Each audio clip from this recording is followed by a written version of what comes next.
Mauricio Suozzi. Conmigo tuvieron la clase virtual del miércoles pasado. El jueves sé que tuvieron clases con Víctor y terminaron de ver la clase de exenciones.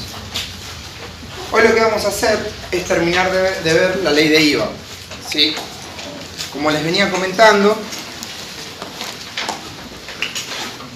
tenemos el famoso hecho imponible, ¿sí? Y tenía distintos elementos. Teníamos el elemento objetivo, que ya lo pudimos ver en los artículos primero, segundo y tercero. El elemento subjetivo, que lo tuvimos en el 4. El nacimiento del hecho imponible, que leímos en el 5. Acá podríamos ver el caso del corte del nexo de la obligación tributaria, porque acá dijimos, una vez realizados estos tres elementos, el impuesto podemos decir que está gravado. Si no cumplimos con alguno de estos tres elementos, esa actividad está no gravada por el impuesto. Y después dijimos, puede existir un nexo que corte la obligación tributaria justamente con uno de los objetivos, combatir la regresividad del impuesto, y es la famosa exención. ¿Sí? Acá sería artículos 5 y 6.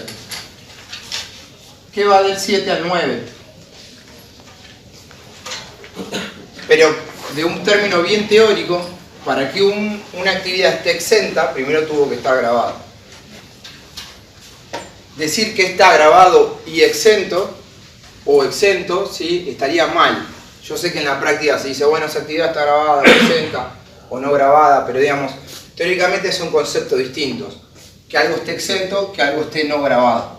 Para que esté exento, primero tiene que estar grabado.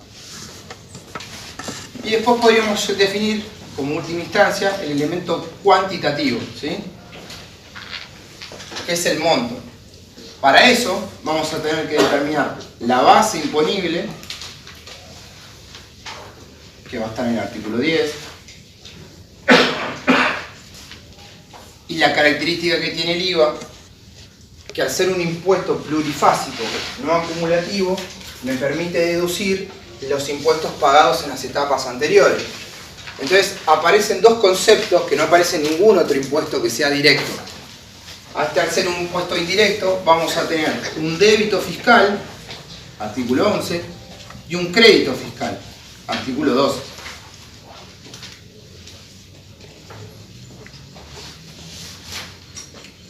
Todo esto me va a determinar la base. Y sobre esta base, ¿qué es lo último que le tengo que aplicar? Una vez determinado la base del impuesto. Para determinar el impuesto a pagar. La alícuota. Entonces la alícuota va a estar en el 28.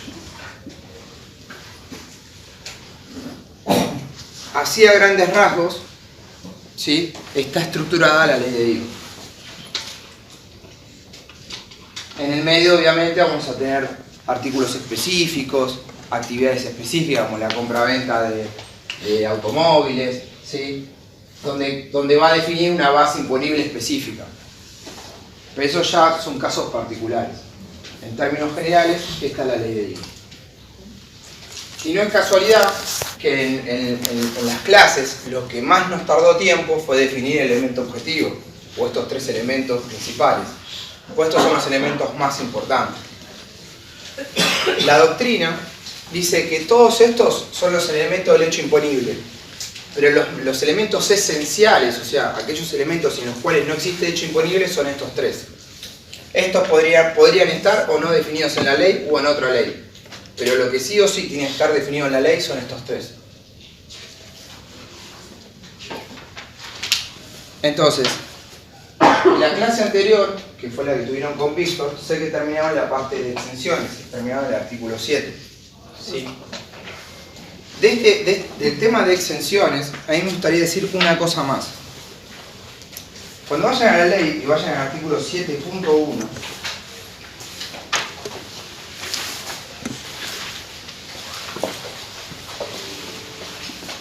el tercer párrafo de ese 7.1 habla sobre la prohibición de exenciones generales. ¿Qué quiere decir esto? más o menos a principios del siglo, cuando se creó, por ejemplo, los clubes y las asociaciones civiles, para dotarle de ese carácter social, dice la ley que crea las entidades sin fines de lucro, que están exentas de todo impuesto nacional. Si hablamos de exención de todo impuesto nacional, obviamente tendría que estar incluido el IVA, porque el IVA es un impuesto creado a fines de los 70, ¿sí? Es un impuesto relativamente moderno. Los impuestos directos son los más antiguos. Es más, el impuesto más antiguo de todos es el impuesto a los sellos, que existe en Argentina. ¿Sí? En otras partes del mundo hay otros impuestos, pero digamos, en Argentina el impuesto más antiguo del que existe en la nación argentina es el impuesto a los sellos. Después, por una cuestión lógica, siempre se empezó a gravar los impuestos directos, el impuesto al patrimonio y el impuesto a la renta. Recién con el desarrollo del Estado y de la cantidad de necesidades que tiene que satisfacer el Estado, ¿no? Educación, salud y demás, notamos que el Estado necesitaba más ingresos para cumplir sus funciones, ¿sí?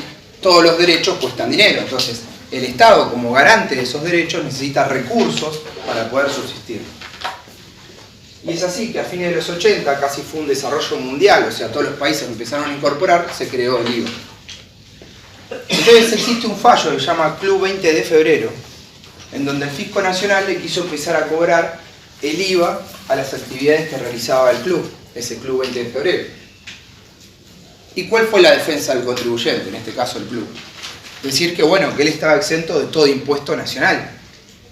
Por otro lado, el Fisco Nacional decía, bueno, es una exención genérica que se creó en el momento que no existía el IVA, pero ahora que nosotros creamos el IVA, sí lo queremos gravar, ese tipo de actividad.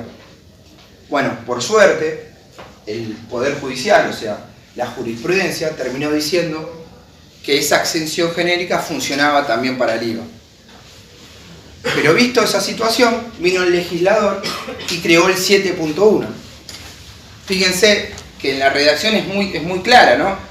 Existe un artículo 7. Cada vez que hay una modificación, una incorporación, le empiezan a agregar el 7.1, 7.2, incluso el 7.5 cuando vayan a la ley de ganancias, ¿viste? Una locura. Cada vez que quieren hacer una modificación, empiezan a agregar algo. Entonces, fíjense, vayan al tercer párrafo del 7.1. Alguien que lo lea, por favor. Sin perjuicio de las previsiones, es así, el párrafo. Alguno lo lea, dale en voz alta, por favor. Gracias. Sin perjuicio de las previsiones del primer párrafo de este artículo, en ningún caso serán de aplicación respecto del impuesto de esta ley las definiciones genéricas de impuestos en cuanto no lo incluyan taxativamente. La limitación establecida... Está bien, hasta ahí. Entonces, fíjense, desde que se incorporó este artículo, dice, no se prohibirá las excepciones genéricas. Si quieren prohibir de ahora más el IVA, no alcanza con decir se exime todo impuesto nacional. Tiene que decir se exime tal y tal impuesto.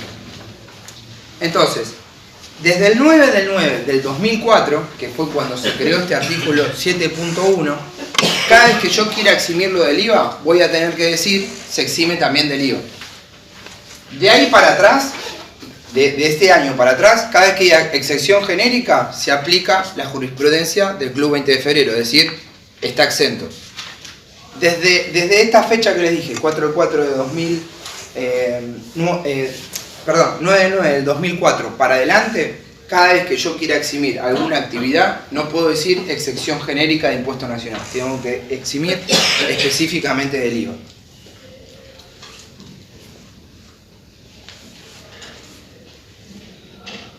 Después es importante también que lean el tema de exenciones, el artículo 8. En el artículo 8 se eximen varios tipos de importaciones, ¿sí? Y esto tiene sentido. Si quiero eximir los productos primarios o los productos importantes, también debo eximir las importaciones.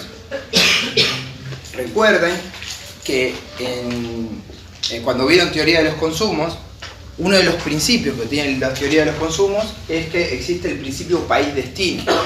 ¿Les suena esto? El principio país-destino. ¿Dónde se graba el impuesto? ¿El impuesto se exporta o no? No. Es decir, si yo quiero hacer un impuesto a los consumos, el principio país-destino dice que el IVA se va a tributar en la jurisdicción donde se consume ese producto. Entonces, yo realizo actividades en las distintas etapas de comercialización, ¿sí? Etapa mayorista, industrial, minorista, ¿sí? Siempre se graba el IVA dentro del país. ¿Qué pasa si acá lo quiero exportar? ¿Qué pasaba con el IVA? ¿El IVA cómo está respecto a las exportaciones? Bueno, el artículo 8, inciso D, ¿sí? El artículo 8 habla todo de importaciones. Solo un inciso habla de las exportaciones y de manera genérica dice: quedan exentas del gravamen de esta ley, inciso D, las exportaciones. Ahora bien, si yo tengo una exención, digamos, en el medio de la etapa de comercialización, acá la estoy exportando, ¿qué pasa con todos estos créditos fiscales que yo me venían computando? ¿En qué se deberían transformar? Si yo no me lo puedo computar en la etapa siguiente. Digamos, ¿qué pasaría en la realidad si yo estaría dentro del mercado interno, ¿no? Yo las etapas anteriores venían con créditos fiscales. Yo soy un sujeto exento, es decir, no me puedo computar los créditos fiscales. La factura no me la puede dividir en dos. Todo ese impuesto que venía acumulando, ¿en qué se transformaría? ¿En parte del qué? En parte del costo, ¿sí? Eso pasa en el mercado interno, ¿no? Cada vez que yo les había dicho la clase que tuvieron conmigo, se transforma en una exención impura. ¿Por qué? Porque para que realmente tenga efecto la exención, tiene que estar en toda la cadena de comercialización. Si yo en el medio corto la cadena de crédito fiscal porque aparece un sujeto exento o una actividad exenta, todos esos créditos fiscales pasan a ser parte del costo de venta. Entonces, el efecto de la exención no tiene efecto. El producto llega a mayor valor y el fisco en realidad recauda menos, porque puso un exento para no recaudar impuestos, pero como no se pudo computar los créditos fiscales anteriores, sí se transforma en costo. Y acá las exportaciones podría estar pasando esta situación. ¿Cómo anda? Podría estar pasando esta situación. Pero como existe el famoso principio país-destino, es decir, yo no exporto impuestos, ¿qué le permiten al exportador con los créditos fiscales? Pedir su reintegro. Entonces existe el famoso reintegro por los créditos fiscales por exportación. Es una solicitud que se hace ante el Fisco Nacional, que todos estos créditos fiscales que se fueron computando en la cadena de comercialización y yo cuando los exporto no los puedo trasladar porque las exportaciones están exentas, tiene una situación particular en la cual dice, bueno, en el caso de las exportaciones, para que no formen parte del costo, vos solo exportás lo que es costo de mercadería y el crédito fiscal, solicitalo y te lo reintegro. Que no forme parte de la exportación, que yo te la pueda reintegrar. Esta situación es excepcional y está pensado solo para exportaciones. Y ese principio sigue prácticamente el IVA de todos los países. Los impuestos a los consumos no se exportan. ¿Sí? Ese es un principio general. Por otro lado, cuando los estoy importando, por eso la importación, sí debe pagarse el IVA al momento que yo lo importo. El importador, recuerda, ¿cuándo nace el hecho imponible en las importaciones?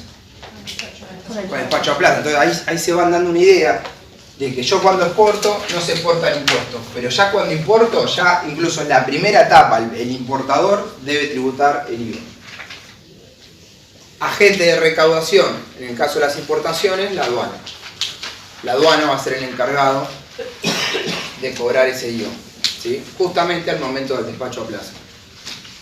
Porque también los otros países de los cuales importamos no tienen impuestos, ¿no? Digamos, la misma lógica. Todos los países tienen impuestos, pero digamos, en el caso de impuestos a los consumos, el IVA también está exento. Es decir, si yo importo algo de Brasil, yo cuando lo importo no lo importo con IVA. O sea, lo tributo acá porque lo tributa el Estado argentino.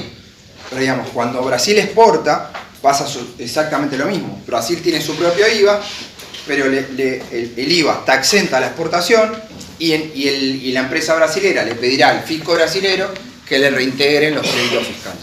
Eso lo podés ver fácil cuando viajas al exterior y haces compras. Y podés pedir el reintegro. Claro, sí. en el aeropuerto podés pedir la devolución del tax. Exactamente, si alguno ha viajado en algún momento, la típica es, van a ver, está lleno de argentinos pidiéndole, no sé, Adidas o donde vayan a comprar, New Balance, y pidiéndole necesito que me hagas el tax free, que es un formulario aparte, con la factura, y lo ingresan a un sistema. Ese sistema después cuando vas al aeropuerto, pasa una ventanilla y le podés pedir el tax free y te devuelven una porción del IVA de lo que vos pagaste en el local. Porque recuerden, ustedes son consumidores finales. Entonces compran una zapatilla en Adidas, les piden el tax free, ¿sí? le hace la proporción del impuesto de lo que ustedes pagaron y después les pueden pedir que se lo reintegren. Acá también lo ves en los locales grandes que tienen... Sí, en todos los países se puede hacer eso, ¿no? Yo puedo pensando como argentino cuando voy, pero cuando viene un turista acá a Argentina también puede pedir el tax free, ¿sí? Entonces, todo lo que tenga que ver con el reintegro de créditos fiscales de exportación se encuentra en la RG 2000, ¿sí? RG AFIP número 2000. Esta RG a su vez tiene otras RGs que las complementan, pero digamos, este es el reintegro por créditos fiscales, reintegro de créditos fiscales por exportación genéricos. Después vamos a ver que para trigo, para cierto producto especial y demás, empiezan a tener como RG particulares. Pero la madre es esta.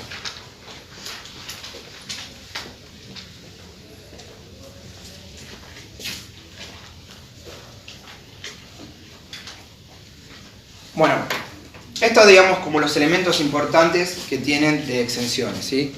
Como verán, los artículos son bastante largos y la mayoría de los párrafos no requieren mayores investigaciones que estas. Simplemente nosotros tratamos de darles los párrafos o incisos o artículos más importantes que a ustedes les puede llegar a tener una dificultad al momento de estudiarlo. Todos estos artículos, por más que nosotros no los leamos en su totalidad, ustedes los tienen que leer y los tienen que estudiar, ¿sí? Pero bueno, lo más importante es esto. Recuerden, todo esto después se va a ver complementado con la práctica. Entonces, ahí van a terminar de ver para nosotros, para este curso, qué es importante y qué no. Ustedes ya están terminando la carrera y sabrán que no solo es importante estudiar la materia, sino qué es importante para el profesor, ¿sí? Ya teniendo las últimas materias, ustedes están más o menos más cancheros sabiendo qué es lo que va a tomar el profesor y qué no. Lo que ustedes van a ver, nosotros somos como la teoría, le estamos dando el refuerzo teórico. Y ustedes en la práctica van a ver si hay un ejercicio recurrente, digamos, crédito, no sé, algún tipo de actividad de crédito fiscal, algún tipo de exención que siempre vienen viendo en la práctica, en el parcial vamos a tomar seguramente eso, ¿sí? No solo hay que estudiar, sino hay que saber cómo estudiar, qué le gusta al profesor tomar. Luego, en la práctica, cuando ustedes tengan su propio cliente, al momento de tomar el cliente, ustedes hacen un análisis del cliente, ¿no? Qué actividad lleva, cuántas habilidades tiene y demás. Y ya desde el momento 1 ustedes van a definir qué actividad tenés, no sé, telecomunicaciones, vendo, no sé, leche sin aditivos. Bueno, ustedes ya del momento 1 ustedes van a hacer el análisis si está exento o no exenta la actividad y si está grabada qué alícuota, 21 o 10,5. Después eso se sigue aplicando. Sí, acá estamos haciendo como un ejercicio de laboratorio en el cual tenemos como muchas actividades, pero ustedes cuando tengan los clientes, cada cliente va a tener su propia actividad. Y ese análisis lo hacen del minuto 1, se van a tener que pegar una buena leída, pero una vez que hagan eso en el momento 0, ya eso aplica para toda la vida del cliente prácticamente. Entonces bueno, con esto podríamos decir que terminamos exenciones. Entonces, paso siguiente, lo que nos queda ver, digamos, es determinar el elemento cuantitativo y cualitativo. Y para empezar a determinarlo, vamos a ver qué dice la ley de IVA en cuanto a la base imponible del impuesto. Recuerden, esto lo habrán visto en Impuestos 1, ¿no? Uno de los principios que tiene el derecho tributario es la famosa llamada autonomía del derecho tributario. ¿Qué significa que el derecho tributario es autónomo? Que puede crear sus propias definiciones.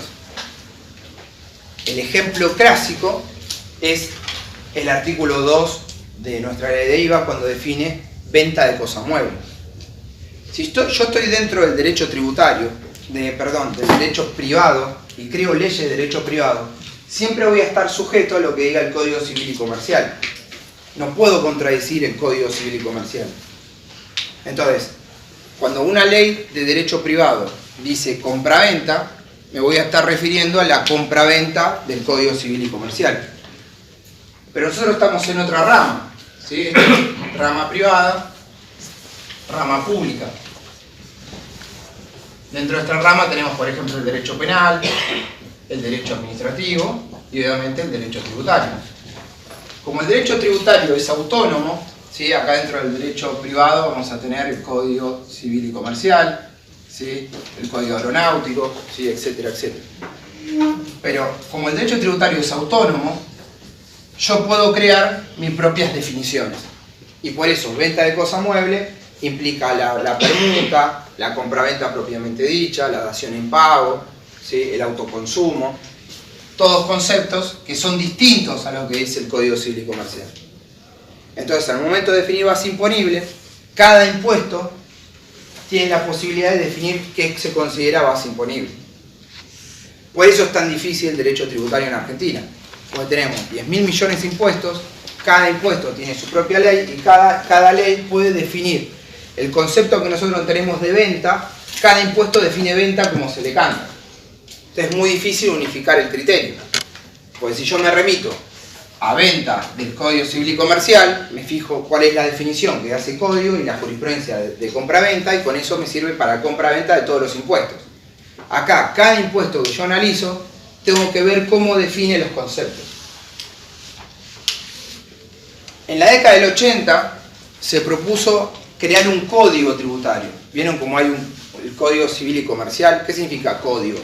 Un código reúne todas las leyes en un mismo cuerpo normativo. Por eso existe el Código Penal, donde tengo todos los artículos del Código Penal, un Código Civil y Comercial, donde tengo todo adentro de un mismo código, distintas leyes que se fueron acumulando en un mismo código. ¿Esto qué permite? Unificar los criterios.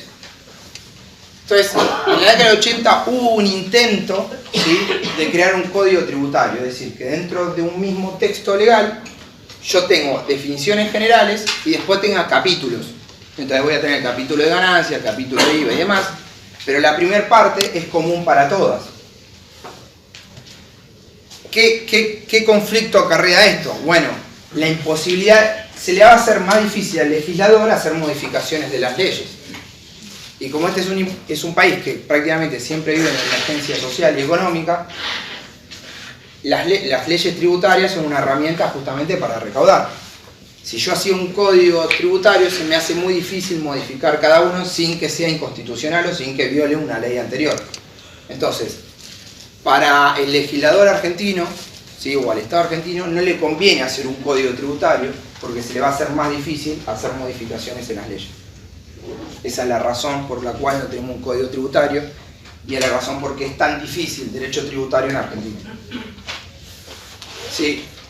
Yo primero me recibí de contador acá en la UBA, ¿sí?, y después trabajé en un lugar que se llama Tribunal Fiscal de la Nación, ¿sí? Cuando vayamos a la segunda parte de la clase, cuando hagamos la ley de procedimiento, vamos a ver qué es el Tribunal Fiscal de la Nación, ¿sí? Vamos a definirlo, cuál es su actividad y demás.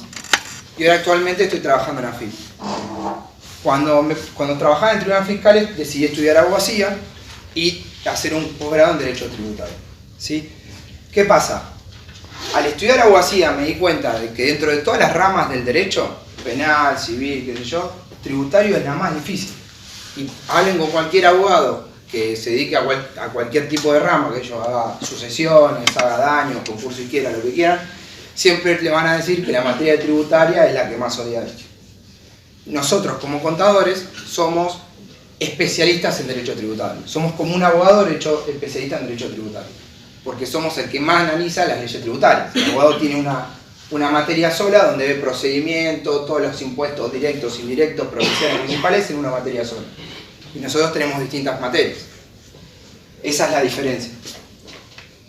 Bueno, entonces, ahora lo que vamos a tratar de definir, ¿qué es base imponible para el IVA? ¿Sí? ¿Qué es base imponible para el IVA? Y para eso nos vamos al artículo 10.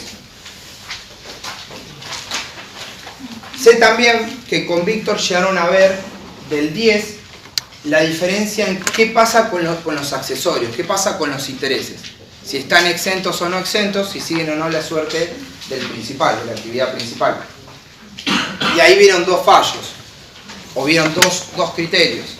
El criterio del artículo 10 del decreto reglamentario, que dice que los accesorios son independientes de la actividad principal, y otro criterio que está dado por los fallos Angulo o Price, en la cual dice no, debe seguir el accesorio.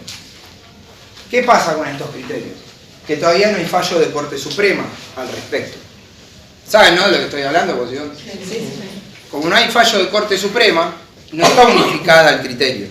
Entonces, cada vez que el Fisco Nacional ve que vos de una actividad exenta le hiciste los intereses y los intereses también se lo hiciste exento, te va a ajustar, te va a hacer un ajuste. Porque te va a decir, no, por el 10 del decreto reglamentario los intereses están grabados, no están exentos. Acá hay que pagar impuesto igual. Y bueno, y ahí empieza la discusión, ¿no? Dependiendo a qué fallo vayas, te van a dar la razón o no. ¿Por qué? Porque bueno, hasta que no haya fallo de la Corte Suprema donde unifique criterios, el juez 1 puede pensar como Kreis y el juez 2 puede pensar como 10 del decreto reglamentario. Hasta que el alto tribunal no decida y plantee un criterio, dependiendo de qué juzgado me toque o qué juez me toque, puede darme a favor o en contra del contribuyente. Entonces, ¿qué hacemos con esto? En la práctica, ustedes van a tener que ver el costo-beneficio. Si es poco dinero, yo lo grabo los intereses. Si realmente en mi actividad yo tengo muchos intereses que yo considero exentos y vale la pena discutirlos, los voy a poner como exento y después lo discutiré en la justicia. Cada caso particular, cada profesional tendrá que ver el costo-beneficio de grabar los intereses y pagarlos o ponerlos como exentos. Y a lo que es la materia, digamos, ustedes cuando resuelvan un caso práctico, van a tener seguramente, dentro de todos los incisos chiquitos que van a tener para hacer la práctica, un caso con intereses de una actividad exenta. Entonces, ¿ustedes qué van a poner? Los intereses estarán exentos o no, pero lo tienen que justificar. O sea, están exentos por fallo Angulo, está exento por fallo Kreis, o está grabado por el artículo 10 del decreto reglamentario. No lo dejen como grabado exento sin poner justificación, pues las dos respuestas, como son correctas, porque es depende, ¿viste? El famoso todo depende, yo necesito que ustedes lo justifiquen. Si no, ese ejercicio está mal, porque no sé si realmente lo saben o en realidad les salió de casualidad. Bueno, empecemos con el artículo 10, ¿sí? Como siempre vamos a ir leyéndolo para hacerlo un poco más divertido. ¿Tendrás por ahí leer el 10?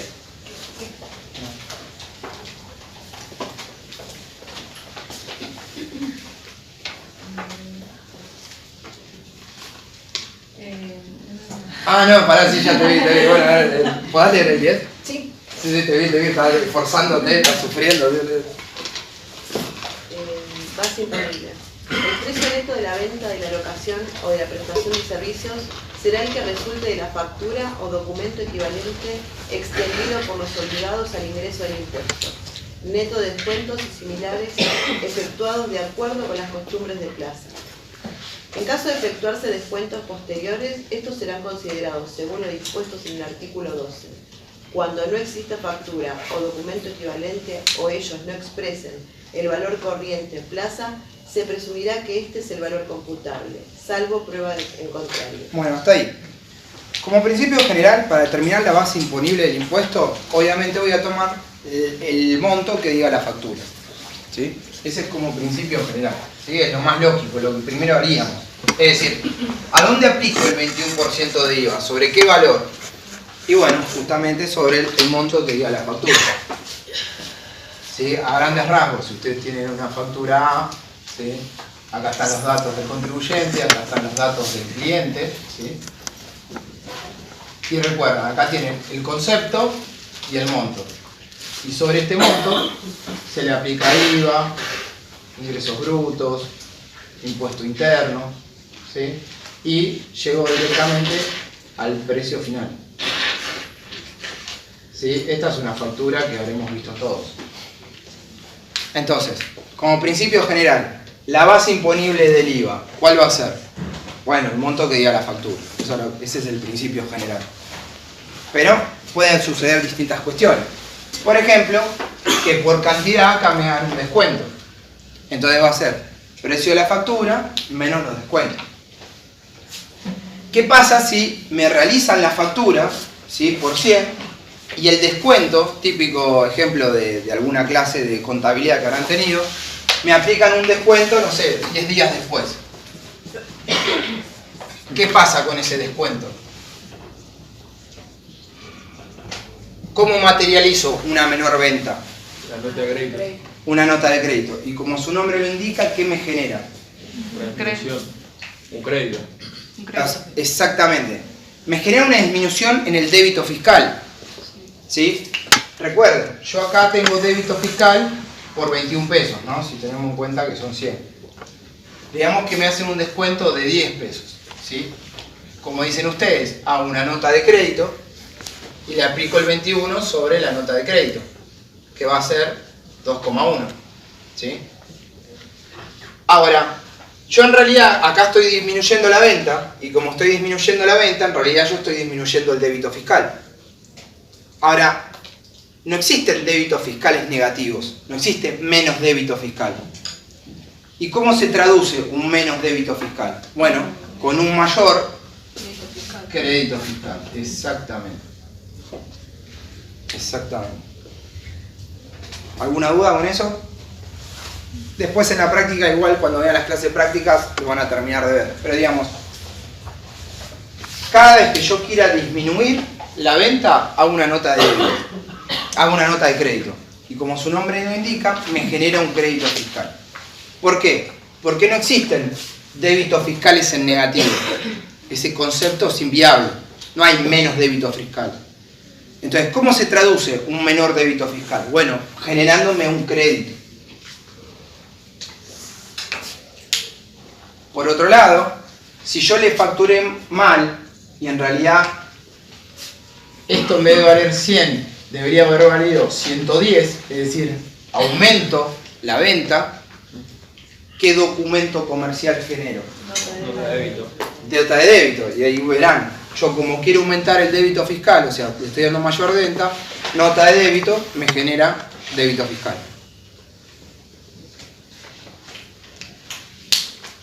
Perfecto. Y ahora con este artículo 10 vamos a ver otro ejemplo de esto, ¿no? De cómo se materializa el tema de los créditos. ¿Qué más?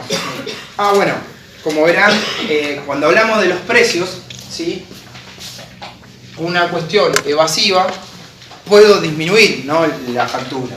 Esto pasa mucho en Argentina.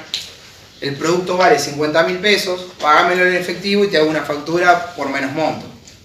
O cuando nosotros compramos un inmueble, ¿sí?, saben que tenemos un avalúo fiscal y un precio de mercado. El precio de mercado siempre es mayor al avalúo fiscal, que termina siendo, no sé, el escribano.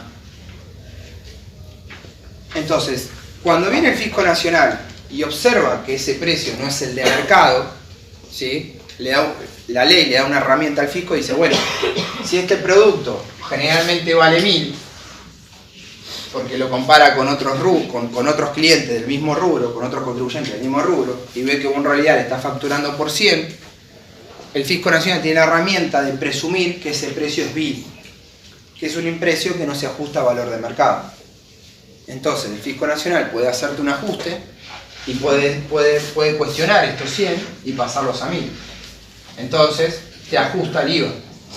¿Sí? Como el precio ahora es 1.000, el IVA era de 2.10. Vos pagaste 21 menos 2.10, la diferencia es el ajuste. Por eso ese primer párrafo dice, bueno, cuando no haya precio o el precio no se considere el del mercado, es un precio vil, yo voy a presumir, vos Fisco Nacional tenés que presumir que el precio es el precio del mercado. Y de esta manera le haces el ajuste. Fíjense que hasta ahora lo que estoy definiendo es la base imponible. Todavía ni me metí con el débito fiscal ni el crédito fiscal. Estamos definiendo base imponible. Léete el segundo párrafo. Tratándose de las locaciones a que se refiere el artículo 5, en los puntos 1 y 2 del primer párrafo de su inciso G, el precio neto de venta estará dado por el valor total de la locación. Sí, bueno, ese párrafo está pensado para el leasing. O sea, vieron, para el leasing comercial, que yo les dije, tenemos una parte de cuota y en un determinado tiempo vos te va a dar la opción de la compra.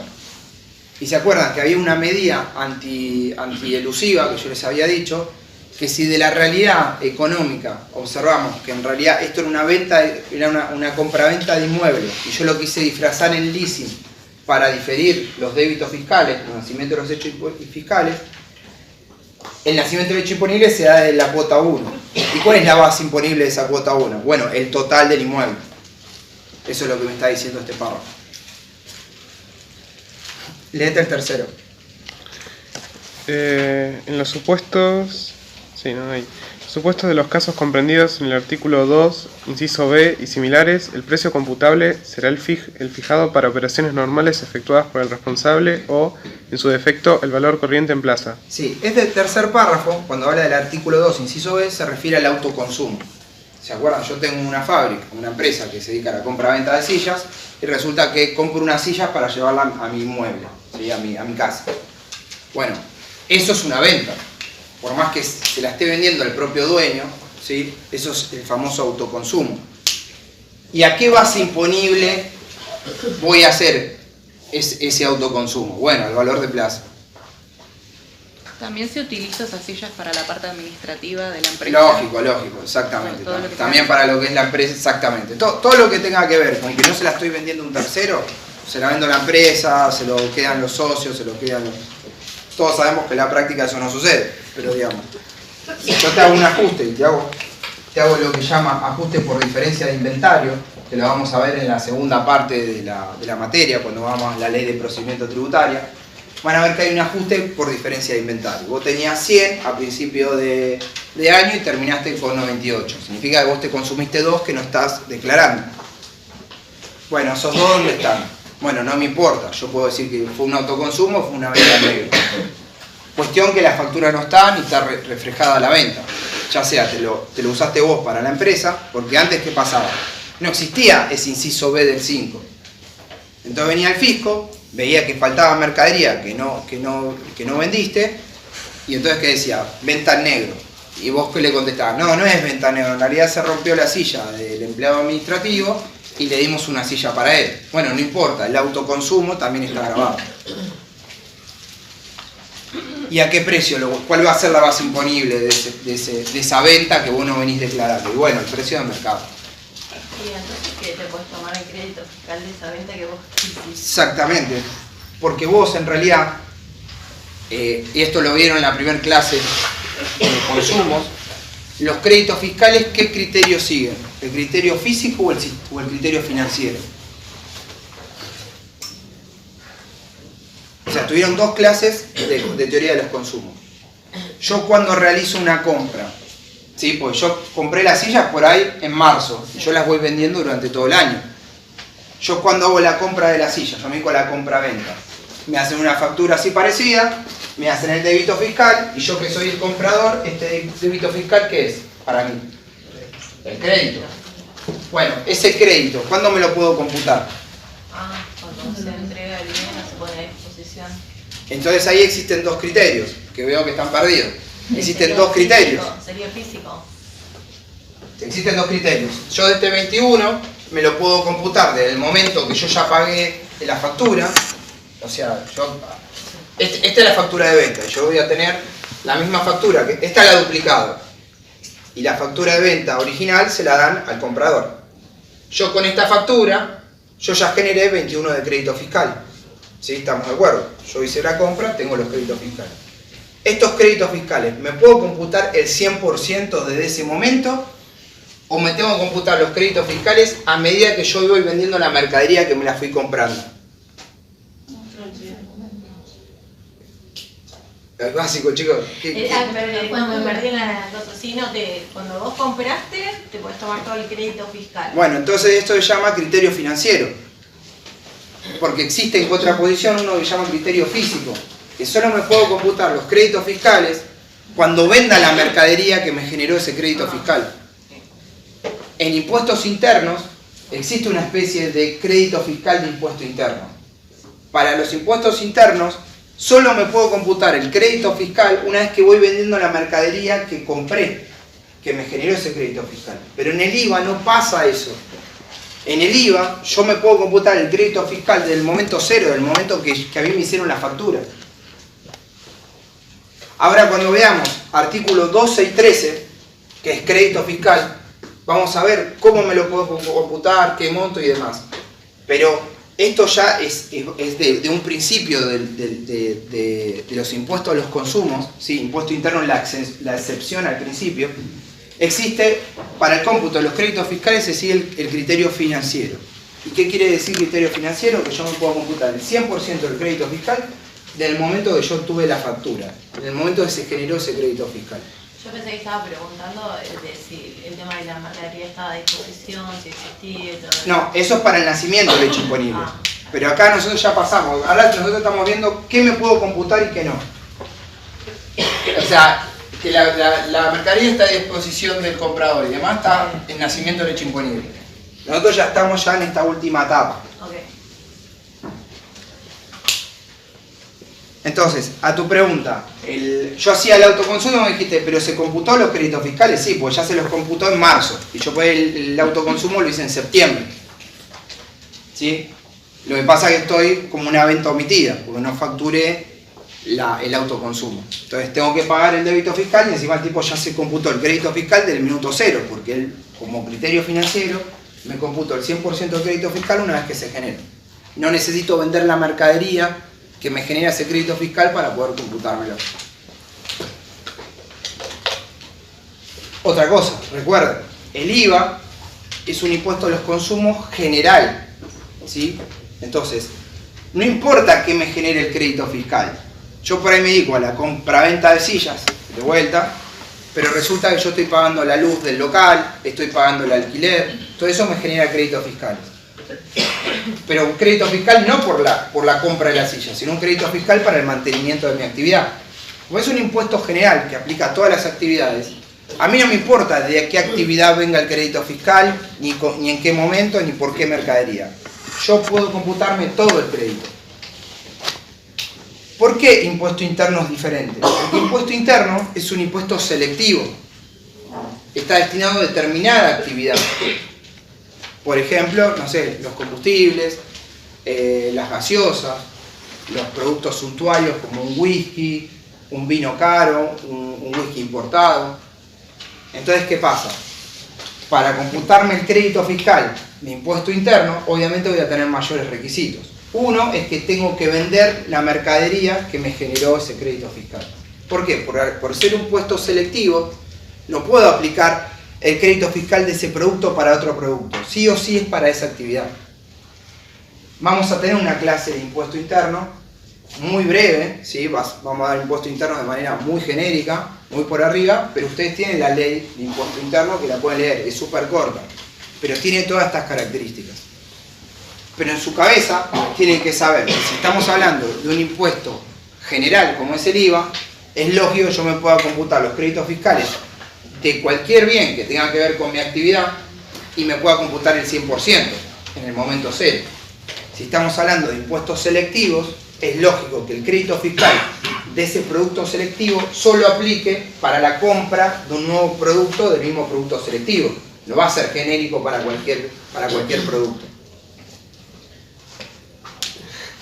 En realidad la pregunta venía, es que cuando hago un autoconsumo, ¿qué hago? ¿Me hago una factura a mí mismo o no? ¿Se declara de otra forma? No, se hace la factura, sí, así misma. Sí, por autoconsumo. Por autoconsumo. Y ese débito, la pregunta era, si ese débito fiscal que contiene la factura que yo me emití, ¿me la puedo tomar como crédito fiscal? Esa era mi pregunta. Ah, no, porque yo ya me la tomé, el crédito fiscal. Ah, Lo tomaste cuando compraste ese claro, momento. porque Claro. yo digo, se genera como un lujo. Ah, claro, se genera como un doble crédito fiscal, decir. Claro. Pues yo hice el crédito fiscal cuando le compré a mi mayorista y después cuando hago esto como que me estoy generando un crédito fiscal de esta factura. No, Claro. eso no se puede. Ah, eso era. No, eso no se puede. Bien. tercer párrafo. Cuarto párrafo, perdón. Sí.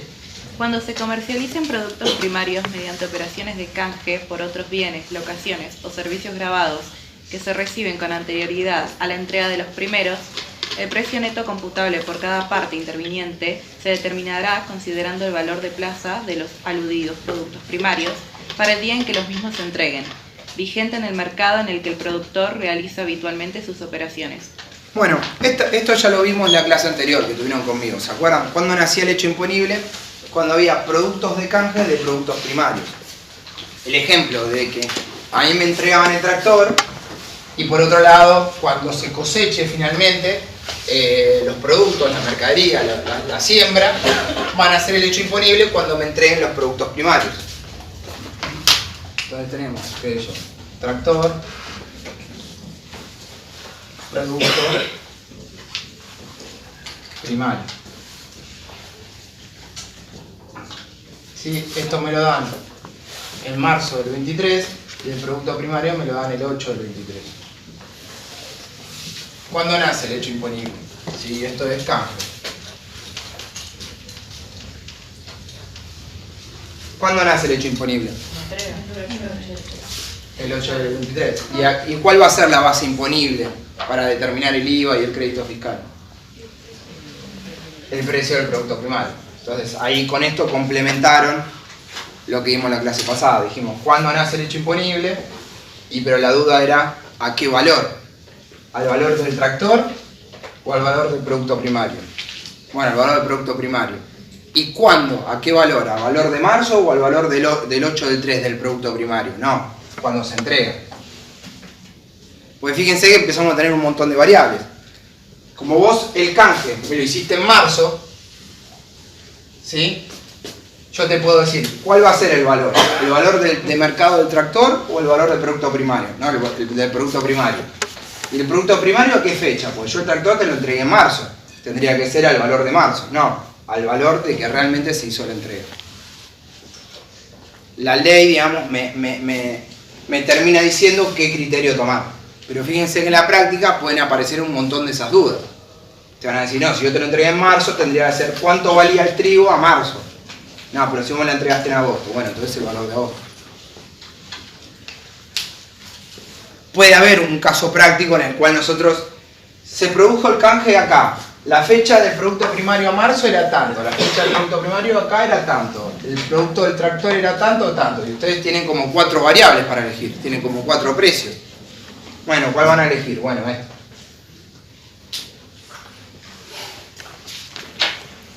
Bueno, después viene lo del artículo 10, lo que hablamos recién de las exenciones. ¿Te puedo hacer una consulta? Sí. Cuando hablaste de locaciones del artículo 5, ¿se refiere a la de cosas muebles? ¿O qué tipo de locación? Las locaciones del artículo 5... Sería el segundo párrafo del artículo 10. Bueno, cuando hablamos del 5, puntos 1 y 2, el primer párrafo del inciso G, cuando hablamos del leasing, ustedes tienen que saber que acá en Argentina el leasing existe, pero prácticamente no se utiliza en la práctica. Y solo existe el leasing de cosas muebles en Argentina. En otros países existe el leasing de cosas muebles y de cosas inmuebles. ¿Qué pasa? La ley de IVA se adelanta a la ley y crea el leasing del inmueble, pero no existe una ley de leasing de inmueble. O sea, la ley de IVA está grabando algo de una actividad que no existe. Y a los efectos de hacerle el ejemplo, me es más sencillo hacer el ejemplo de una venta de una compra-venta de inmueble. Gracias. Pero tengan en cuenta que ustedes habrán tenido una materia de derecho civil en la carrera. Tuvieron una de comercial, de sociedad, y habrán tenido una genérica de código civil, ¿no? Que es persona, todo eso, bueno. Y ustedes habrán visto ciertos contratos en esa materia. Y van a ver que uno de esos contratos era el leasing. Pero no existe el leasing del inmueble hoy por hoy en Argentina. No lo llegaron a regular. El alquiler con derecho a compra, como se usaba en... Hay algunos que siguen. Algunos que siguen. ¿Algunos siguen? Bueno. Sí. Yo pensé que ya directamente no se aplicaba, que no existe el leasing de inmueble. Sí existe el leasing el famoso caso de la fotocopiadora, ¿no? Tengo una empresa de fotocopiadora, alquilo la fotocopiadora y determinado monto me dan para comprarlo. Y eso es leasing de cosas muebles. Sí, o los aviones también. Ah, no, claro. Creo que... Claro, lo usás para lo alquilas para los viajes, Claro, y después te dan la opción de compra cuando de ya lo que da. tienen 10.000 millones de kilómetros. Puede pasar. Bueno, y lo que queda del artículo 10, que más que nada los últimos párrafos, ahora viene la parte del artículo 10 del decreto reglamentario versus fallo Griseo Angulo, y después viene una serie de, dice, en el caso de obras realizadas directamente o a través de terceros sobre inmueble propio, y viene una serie de párrafos, todos pensados para venta de inmuebles. ¿Sí? Todos esos párrafos léanlo en su casa, no lo vamos a leer párrafo por párrafo. Lo que sí es importante de esos párrafos es decir que en el caso del IVA no está grabada el inmueble en sí, la venta del inmueble en sí, sino lo que está grabado es la obra. Entonces, cuando ustedes tengan un caso práctico de lo que es venta de obra, ¿sí? Digamos que el inmueble que ustedes venden vale 100.000. ¿Sí? Yo estoy vendiendo el inmueble, soy responsable inscripto, compré un local, ese local le hice obra, lo refaccioné para transformarlo en una oficina contable, me jubilo o lo que fuese, vendo esa oficina. Y la vendo por 100.000. Si ustedes hacen 100.000 por 21, ¿sí? Y determinan esto de IVA, estaría mal. ¿Por qué?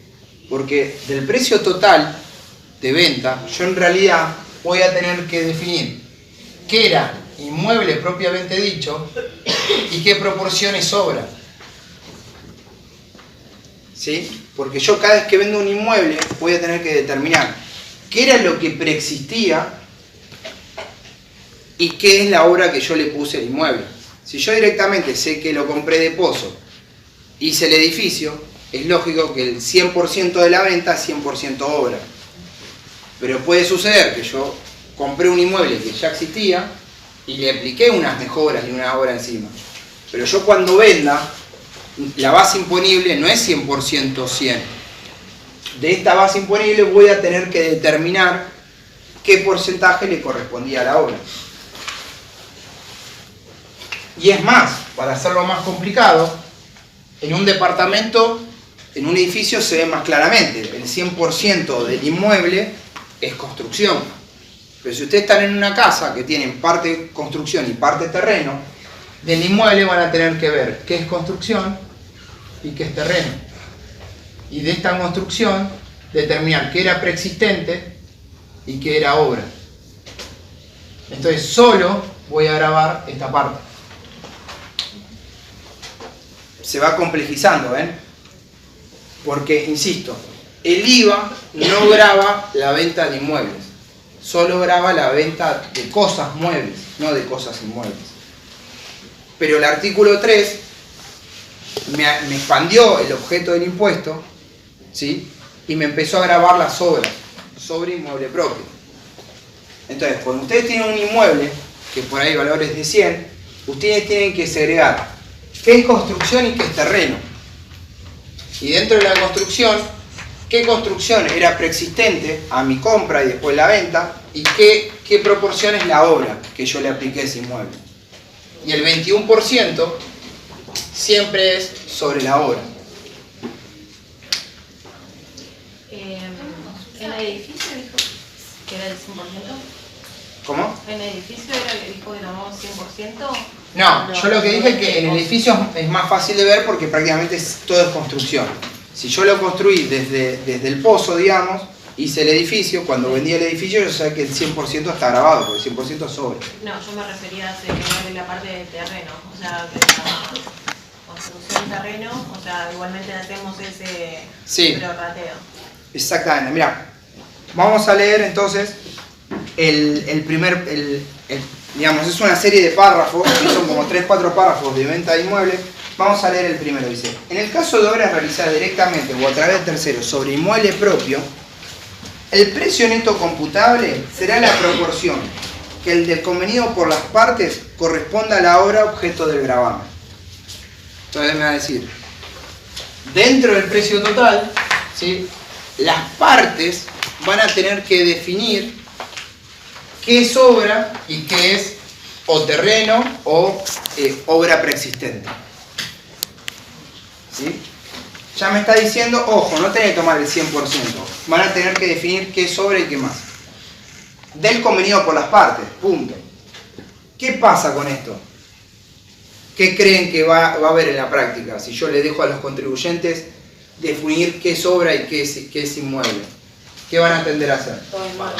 Bueno, entonces, principio general, el definido por las partes. Y ustedes ya se imaginarán que va a venir un segundo párrafo, una segunda parte, que van a empezar a meter limitaciones. Dicha proporción no podrá ser inferior al importe que resulte atribuible a la misma según el correspondiente avalúo fiscal o en su defecto el que resulte aplicar al precio total la proporción de los respectivos costos determinados de conformidad con las disposiciones de la ley de impuestos. Entonces, criterio número 1, convenido por las partes. Pero este convenido por las partes nunca puede ser inferior a 1, avalúo fiscal, y en el caso que en su defecto dice, cuando no tengo el avalúo fiscal porque no está definido, justamente porque la obra es nueva, voy a aplicar un criterio que se llama justiprecio. Justiprecio. ¿Qué es el justiprecio que me da el impuesto a las ganancias? Y este justiprecio me decía que para el caso de departamentos o edificios, la proporción es 80-20. 80 obra, 20 terreno. Y en el caso de las casas, la proporción es 70-30. 70 obra, 30 terreno.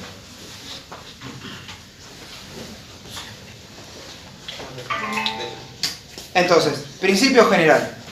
Yo de estos 100 ya sabemos que no tengo que tributar el 100%, sino tengo que determinar qué es obra y qué era preexistente o qué es terreno. Voy a decir el que convengan las partes, pero por una cuestión antielusiva, al Fisco Nacional le tengo que dar una herramienta para darle un límite a esta convención de las partes. ¿Por qué? Porque siempre van a tender que la parte de la obra sea lo más chico posible, porque como el 21 solo graba la obra, es obvio de que voy a decir que la obra solo es un 5%, que directamente no hay obra.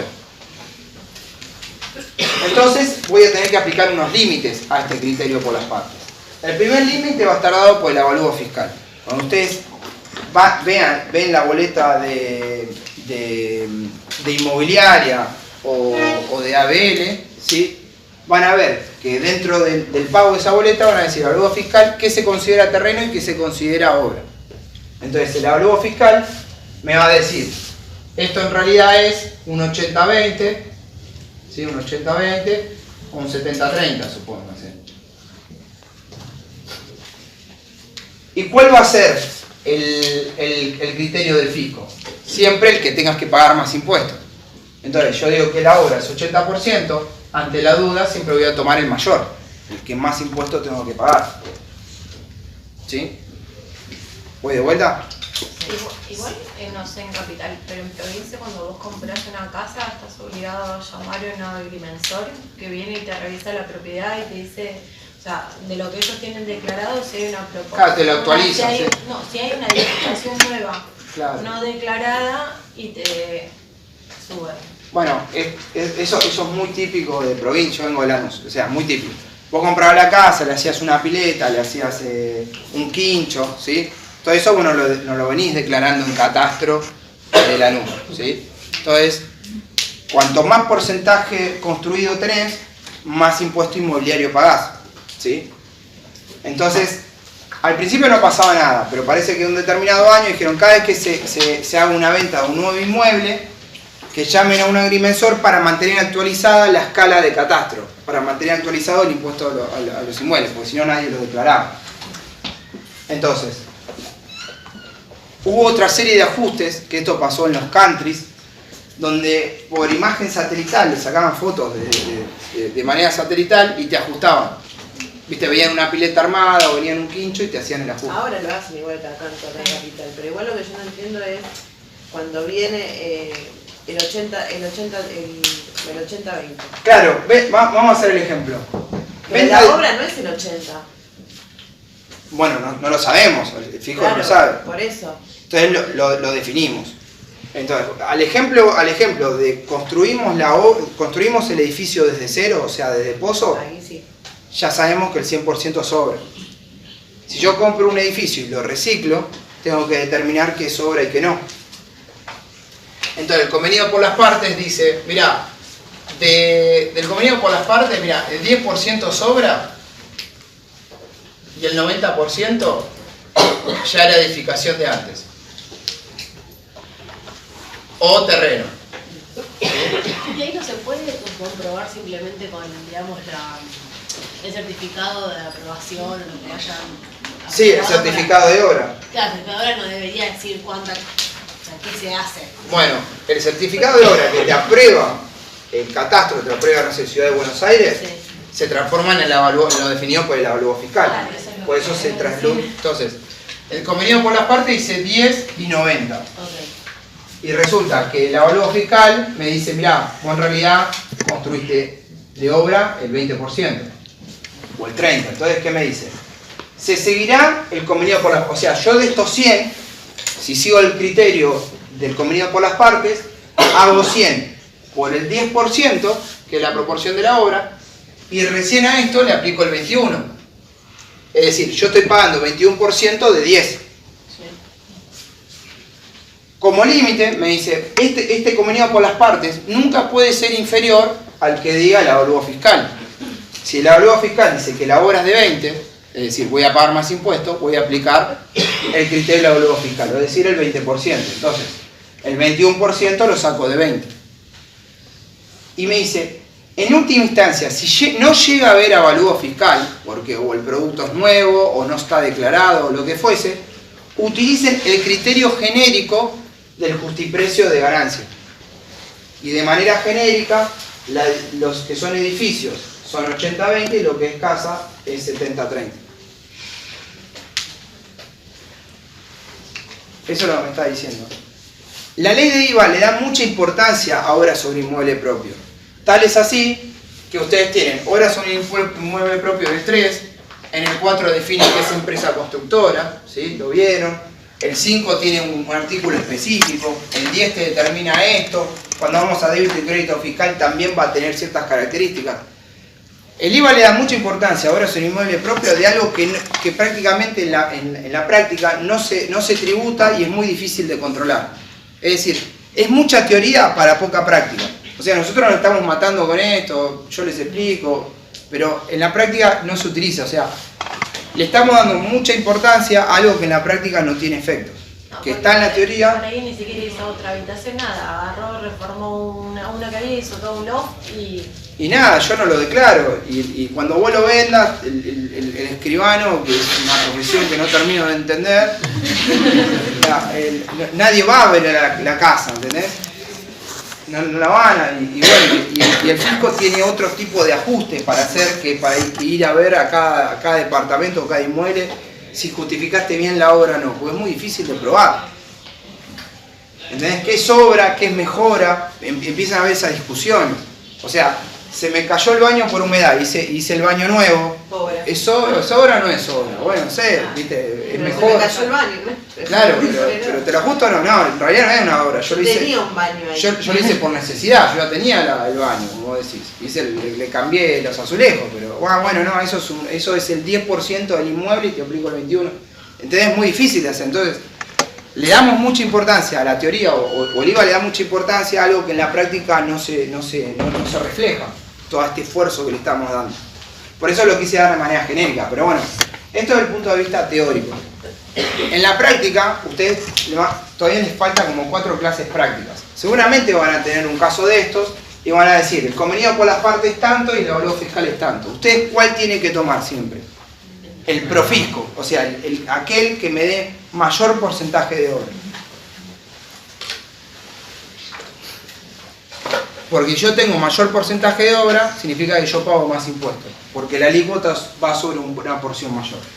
Y lo que sí o sí tienen que tener en claro, que la venta de inmueble no está grabado en el IVA, lo que está grabada es la obra.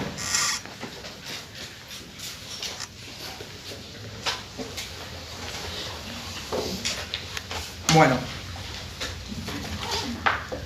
listo con el 10. Profe, ¿le hago una consulta? Sí. Cuando yo vendo el inmueble con la obra, tengo el débito fiscal por la obra y todos los materiales que compre para hacer la obra serían crédito fiscal. Sí. Ahora, si yo realicé la venta para comprar otro inmueble, ¿lo puedo utilizar eso como crédito fiscal? No. No, porque en realidad vos estás en impuesto a los consumos. No es el famoso venta y reemplazo de ganancias. Okay. Entonces, no se puede utilizar. Y para eso siempre tenés que cumplir con la condición de empresa constructora del artículo 4. Hay un párrafo específico en el 4 que dice que es empresa constructora. Pues si no, no soy sujeto. Y si no soy sujeto, no estoy dentro no está grabada esa actividad. Si no está grabada, no puedo computarme créditos fiscales ni tampoco el débito. Lo que vamos a ver de vuelta sobre obra, sobre inmueble propio, es una exclusión de objeto. Y ahora lo vamos a ver en el artículo 11. A ver, empecemos con el artículo 11. Dice, a los importes totales de los precios netos de las ventas, locaciones, obras, prestaciones de servicios grabados a que se refiere el artículo 10, el artículo 10 era lo que me definía la base imponible. Ahora sí me dice, ¿qué le aplico sobre esa base imponible? Imputado al periodo fiscal que se liquide, se aplicarán las alícuotas fijadas para la operación que dé lugar a la liquidación que se practica. Entonces, ahora sí, estamos en el artículo 11, lo que estamos definiendo es débito fiscal. Hasta ahora lo que determiné es la base imponible del impuesto. Ahora, sobre esa base imponible, ¿qué le aplico? Bueno, primero el débito fiscal, y después veré qué me puedo computar de crédito fiscal de ese impuesto. Pero vamos con el débito, que obviamente es lo más sencillo y es lo más genérico, porque el fisco quiere recaudar. O sea, cuando yo hago débito fiscal, siempre va a ser por el total. Cuando yo determine el crédito, ahí me van a empezar a meter un montón de limitaciones. Y por eso, el 11 tiene dos o tres parrafitos, y el 12 y el 13 son artículos gigantes. ¿Por qué? Porque para débito fiscal, aplicar el 21 sobre la base imponible, salvo alguna que otra cosita que vamos a ver ahora. Y para el crédito fiscal, que es mi saldo a favor, me van a meter un montón de requisitos. Por eso el artículo es tan largo. Entonces, del 11, alguno que lea el segundo párrafo. Sigamos así, dale, seguimos. Sí. Al impuesto así obtenido se le adicionará el que resulte de aplicar a las devoluciones, rescisiones, descuentos, bonificaciones o quitas que, respecto al precio neto, se logren en dicho periodo. La alícuota a la que en su momento hubieran estado sujetas las respectivas operaciones. A estos efectos se presumirá, sin admitirse prueba en contrario, que los descuentos, bonificaciones y quitas operan en forma proporcional al precio neto y al impuesto facturado. Bueno, nada, lo que vimos recién, no pasa nada. Ahora, vamos con el otro, dale. Asimismo, cuando se transfieren o desafecten de la actividad que origina operaciones grabadas, obras adquiridas a los responsables a que se refiere el inciso D del artículo 4 o realizadas por el sujeto pasivo directamente o a través de terceros sobre inmueble propio que hubieran generado el crédito fiscal previsto en el artículo 12, deberán adicionarse al débito fiscal del periodo en que se produzca la transferencia o desafectación. El crédito oportunamente computado en tanto tales hechos tengan lugar antes de transcurrido 10 años, contados a partir de la fecha de finalización de las obras o de su afectación a la actividad determinante de la condición de sujeto pasivo responsable, si este fuera posterior. Bueno, de vuelta. Ahí tenemos un párrafo sobre obras sobre inmueble propio. Como les decía, la ley le da mucha importancia y prácticamente en todos los artículos siempre hay un parrafito de obras sobre inmueble propio. Entonces, partamos la base. Yo hago la finalización de la obra. ¿Sí? Si yo finalizo la obra y lo vendo dentro de los primeros 3 años, ¿sí? Siendo empresa constructora, yo de la obra para atrás me fui computando todos los créditos fiscales. ¿Sí? Pues soy empresa constructora, criterio financiero, todo lo que me voy comprando, voy generando crédito fiscal para mi actividad. recuerden, yo por ahí me dedico a la compra-venta de sillas y a su vez estoy haciendo una obra en mi inmueble. Yo compré cerámicas, todos productos para la construcción. Yo ese crédito fiscal me lo puedo computar para mi actividad de compra-venta de sillas. ¿Por qué? Porque el impuesto al IVA es genérico y existe el criterio financiero. Entonces, acá me fueron generando créditos fiscales. Si yo este inmueble lo vendo dentro de los primeros 3 años, ¿sí? Obviamente voy a pagar el débito fiscal, ¿sí? De la venta por la proporción de la obra. Esto no hay duda, lo venimos viendo hasta ahora. Y los créditos fiscales, bueno, fueron computables. Ahora, cuando ustedes vieron el artículo 3, habrán visto que hay una exclusión de objeto, ¿sí?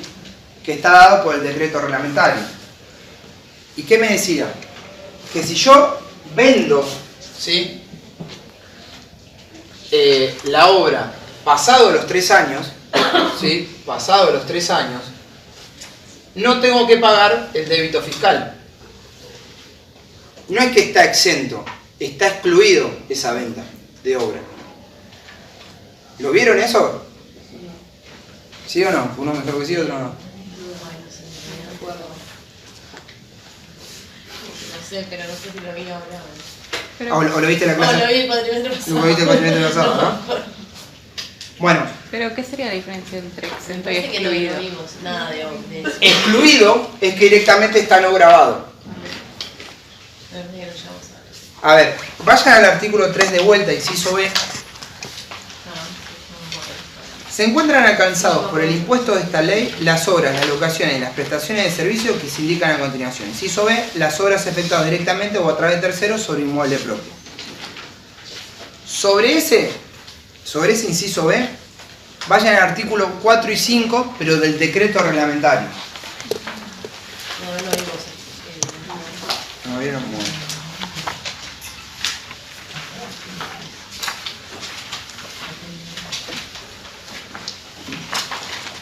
¿Obras efectuadas sobre inmueble propio? Sí.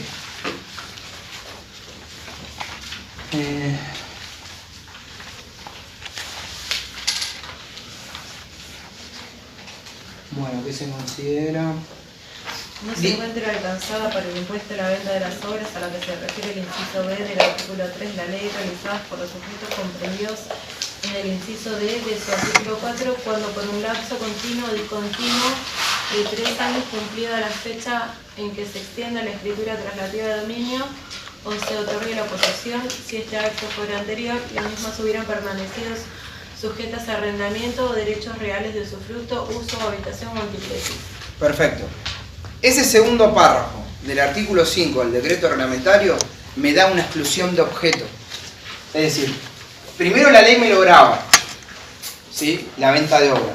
Y después, por el decreto reglamentario, me dice, mira, si vos en realidad finalizaste la obra, ¿sí? Vos finalizaste la obra, pero por un plazo de 3 años, de manera continua, discontinua, lo alquilaste, no lo alquilaste, lo usaste para tu actividad o demás, y pasado esos 3 años lo vendés, no se considera alcanzado por el impuesto. ¿Sí? Hay una exclusión de objeto. ¿Por qué? Porque el elemento subjetivo del artículo 4 me hablaba de que era empresa constructora. Y para ser empresa constructora significa que yo con la obra quiero obtener un lucro con su venta. Entonces la ley, ¿qué dice? Si vos en realidad vendiste la obra pasado 3 años, vos la obra la hiciste para vos.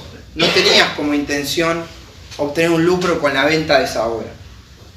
Entonces la ley te dice, bueno, va a estar grabado hasta los primeros 3 años. Si vos no lo vendés en los primeros 3 años, cuando la vendas significa que no fuiste empresa constructora, no tuviste intención de venderlo, hiciste la obra para vos. Entonces, cuando vos lo vendés, no hay débito fiscal. ¿Por qué? Porque hay una exclusión de objeto. ¿Sí? Márquenselo este 5 del decreto reglamentario. Y entonces, ¿qué pasa? ¿Qué pasa con los créditos fiscales que yo me vine computando de algo que al final no está exento? ¿Me los tendría que haber computado o no? Sí. Pues yo acá me los compré y yo me los vine computando, recuerdan, principio financiero, me lo computo de, no sé, hace 10 años atrás, capaz que vengo de obra, me lo computé hace 10 años. ¿Qué hago con ese crédito fiscal que me computé? ¿Me corresponde quedármelo o no? No. Entonces hay que devolverlo. ¿Sí? Hay que devolver ese crédito fiscal. Es decir, ¿y cómo devuelvo débitos fiscales? O digamos, ¿cómo devuelvo créditos fiscales? Con un mayor débito fiscal. Entonces, como en realidad yo acá tengo que devolver los créditos fiscales, ¿sí?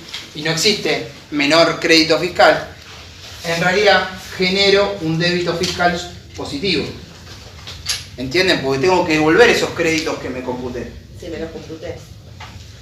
Es que seguro, claro, vos te lo tomaste, es muy difícil que, no hay forma que en la declaración jurada vos puedas definir qué crédito fiscal correspondía ahora y vos los tenías guardados como si fuese como una reserva. Es imposible, en la mecánica del impuesto y de la contabilidad es imposible que vos todo lo que es crédito fiscal lo venís haciendo las declaraciones juradas. Además vos no sabías si lo ibas a vender o no dentro de los 3 años. Entonces, de alguna manera, por eso le digo, esto de una manera teórica, de alguna manera yo tengo que tener diferenciado cuáles fueron los créditos fiscales de la obra. Como no pago el débito fiscal, tengo que devolver esos créditos fiscales. ¿Actualizados?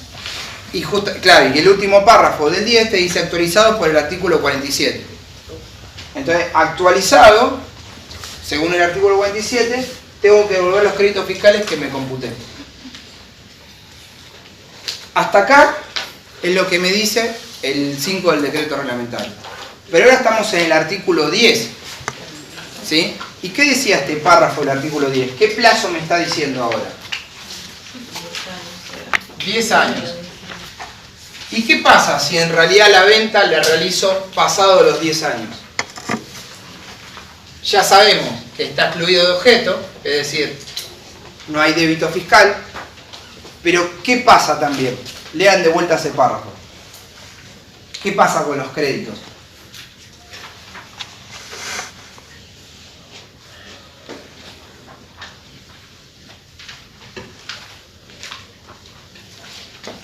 ¿Qué creen que voy a tener que hacer con estos créditos fiscales?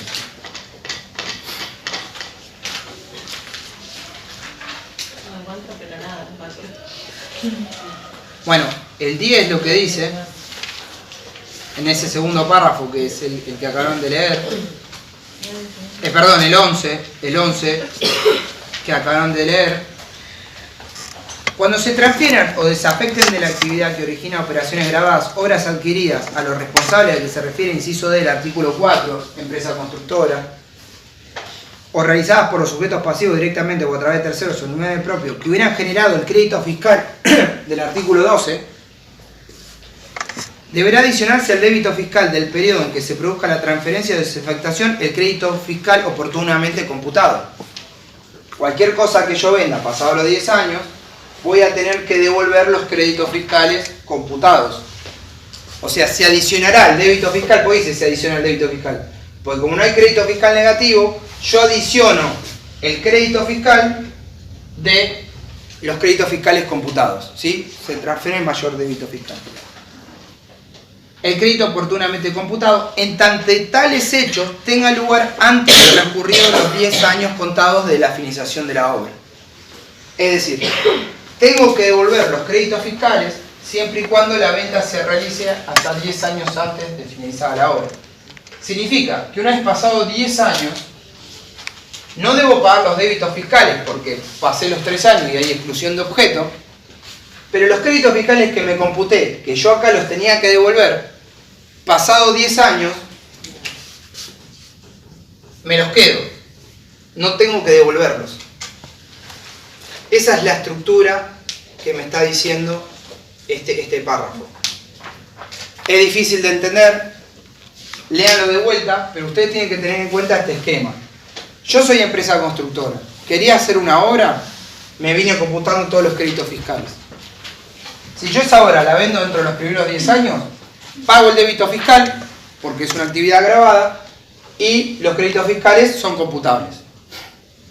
Pasados 3 años, hay una exclusión de objeto. Me dice, esta actividad está no grabada. No es que está exenta, está no grabada. ¿Por qué? Porque vos no entraste dentro del objeto del impuesto. Devolver lo anterior.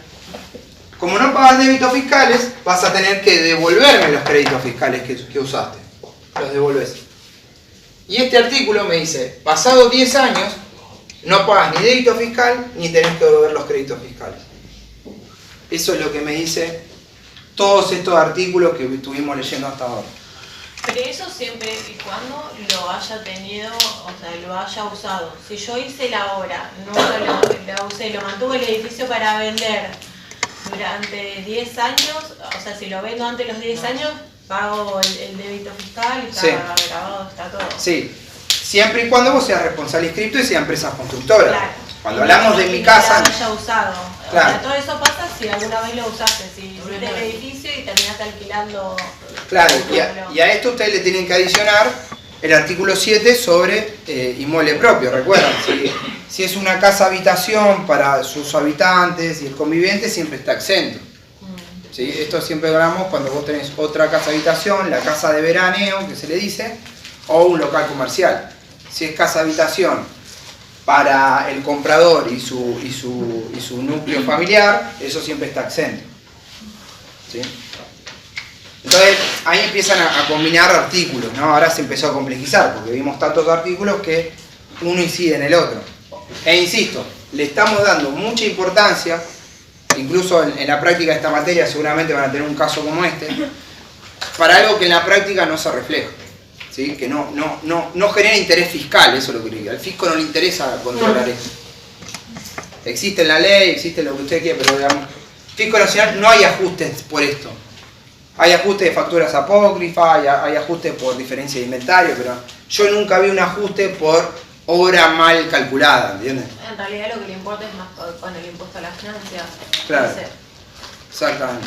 Para lo que se iba, nada. Bueno. Y el último párrafo del 11 me habla sobre la famosa actualización que ustedes vieron, que ella me preguntó. Estos créditos fiscales hay que devolverlos por actualización, ¿no? Sí, obvio. Y la actualización va a estar dado por el artículo 47. Eso es lo que me dice el último párrafo del 11. 47, sí. Lo dice ahí el artículo. Bueno, vamos ahora sí con lo más importante que va a ser crédito fiscal. Obviamente, como les había adelantado, lo que es débito, ya sabemos, 21 de la base imponible, salvo este caso excepcional. Pero el débito fiscal ustedes pagan el 21 de la base imponible. Y ya determinamos la base imponible con el artículo 10. Ahora lo que sí me interesa es cómo hacemos el tema del crédito. ¿Qué es computable y qué no? Entonces, vamos a tener una serie de requisitos para poder computarme el crédito fiscal. Y en líneas generales existen dos tipos de requisitos. Requisitos materiales y requisitos formales.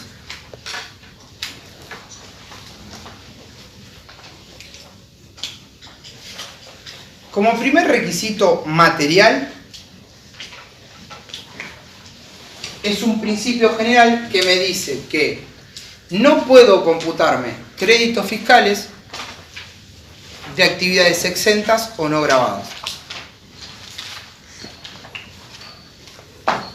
¿Sí? No hay créditos fiscales de actividades exentas o no grabadas. ¿Sí? Este es el principio general y es lo que venimos hablando desde siempre. No puedo computarme créditos fiscales si yo en realidad estoy haciendo una actividad exenta. Cuando vimos el tema de las exenciones le dije hay una exención impura, aparece un exento o una actividad exenta, todos esos créditos fiscales se transforman en costos. ¿Por qué? Porque yo no puedo computármelo. Existe la exportación, ¿sí? Y la exportación no puedo tener créditos fiscales de algo que está exento. ¿Pero qué pasaba con la exportación? Tiene una condición especial. Porque para favorecer la exportación yo no le puedo decir, che, que los créditos fiscales sean parte del costo. Entonces, si bien están exentos, yo puedo pedir la devolución de los créditos fiscales. Y es por eso que la doctrina a las exportaciones ya no las llama más exentas, sino las llama grabadas a tasa cero. Porque si estarían exentas, no me puedo computar los créditos. Y como en realidad me los puedo computar y puedo pedir su devolución, la doctrina, la práctica, la llama las exportaciones están grabadas a tasa cero.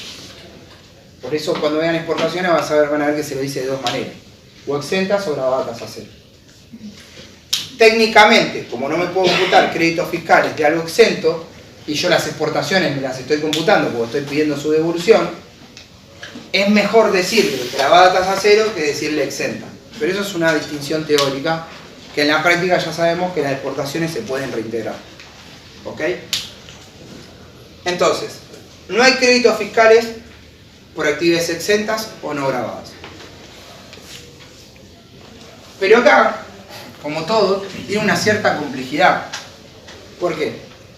Imagínense que yo soy una editorial, una imprenta que solo realiza venta de libros educativos. Esa actividad está exenta, primero, ¿está grabada? ¿Está no grabada? Y si está grabada, ¿está exenta? Está Exenta. Entonces, vamos a tener la actividad 1, ¿sí? Libros educativos. Y solo me dedico a esto. Entonces, ya sabemos que mi actividad está 100% exenta. Entonces, yo realizo una serie de compras. El alquiler del inmueble para esta actividad me genera crédito fiscal. ¿Puedo computármelo o no? No. La compra de tinta para esta actividad. ¿Me puedo computar los créditos fiscales o no? La compra y mantenimiento de las impresoras y de toda la maquinaria. ¿Viste? Compro la maquinaria, el tipo que me lo vende con IVA. Pero recuerda, ¿no? Como en esto de las facturas. Si yo soy responsable inscripto, ¿qué tipo de factura hago? Claro, si lo vendo a otro responsable inscripto, tengo factura A o B, dependiendo si está discriminado el IVA o no está discriminado. Si yo le hago un responsable inscripto a otro responsable inscripto, va a ser factura A. Si yo le hago un responsable inscripto a un consumidor final, a un monotributista o a un exento, yo le hago factura B, que está el total, ¿sí? Y no distingo no distingo los impuestos. Y esto está pensado para ver si me computo o no los créditos fiscales, ¿sí o no? Si integran el costo, el crédito fiscal forma parte del costo. Si hay crédito fiscal, en la factura me lo segrega, qué es precio neto y qué es crédito fiscal. ¿Para qué? Para que la otra etapa se lo compute. Como acá le estoy vendiendo a un sujeto que tiene actividad exenta, siempre me van a dar facturas B, ¿sí? No tengo créditos fiscales. Entonces, el primer ejemplo es bastante sencillo. Digo, tengo actividad exenta, no hay créditos fiscales de actividad exenta, listo. No tengo créditos fiscales. Vamos con el ejemplo 2. Vendo cómics. ¿Sí? Ya no se usa más este ejemplo, pero no. Vendo cómics. La venta de cómics, ¿está grabado o está exento? Y si está grabado, está 100% grabada, digamos, no hay exención sobre esta actividad. Entonces ya sabemos que es 100% grabada. Entonces, al mismo ejemplo anterior, pago el alquiler del inmueble, me genera un crédito fiscal, ¿es computable? Sí. Compro la tinta, ¿es computable? Compro la máquina, ¿es computable? Sí. Entonces, de vuelta, cuando es 100% exento, ya sabemos que no hay crédito fiscal. Si es 100% grabado, sabemos que todo el crédito fiscal que yo compro lo puedo grabar. Pero ahora vamos con el tercer ejemplo. Que yo, como ya tengo la estructura, realizo las dos cosas. Vendo libros y vendo cómics. Y acá empieza el conflicto. Porque yo dentro de mi empresa me dedico a dos actividades. Actividades grabadas y actividades exentas. Sin importar la proporción. ¿Sí? Digamos que sea 50 y 50. 50 y 50. Entonces acá empieza el conflicto. Porque yo voy a tener compras que digamos, compra de tinta a color. Y sabemos que va directamente a los cómics. ¿Es computable? Si yo sé que la compra que hago es para la actividad grabada. Sí. Compra especial de un papel para los libros o para coser los libros. Sabemos que esa compra va directamente a la actividad exenta. Entonces yo ya sé que esa compra no computa crédito fiscal. El problema es cuando yo tengo consumos o compras de cosas que van para las dos actividades. El alquiler del inmueble o la compra de las impresoras es para las dos actividades. ¿Cómo sé qué crédito fiscal me tengo que computar? Porque acá ya tengo un crédito fiscal que tengo actividades exentas y no grabadas. Me vienen siguiendo, ¿no? Como venía. Cuando es 100% una cosa es sencillo. Ahora el problema es cuando no sé cómo distribuirlo. ¿No se sacó un porcentaje de lo grabado y de lo no grabado? Exactamente. Entonces, ¿cómo puedo ayudarme para saber? Y vamos con el ejemplo del alquiler del inmueble. Vamos a decir que el alquiler del inmueble es 100%, es 100 pesos, ¿sí? 21 de crédito fiscal, pero resulta que el alquiler está para actividades grabadas y para actividades exentas. Para saber de este crédito fiscal qué es computable y qué no, voy a tener que sacar una proporción, ¿sí? Esta proporción en el IVA se llama prorrateo de crédito fiscal. O sea, para saber qué es computable y qué no, voy a necesitar un prorrateo de crédito fiscal.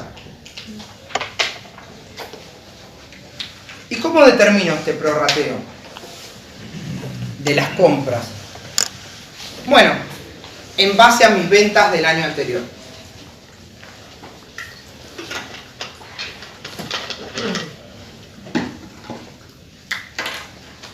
Entonces, voy a agarrar el total de ventas grabados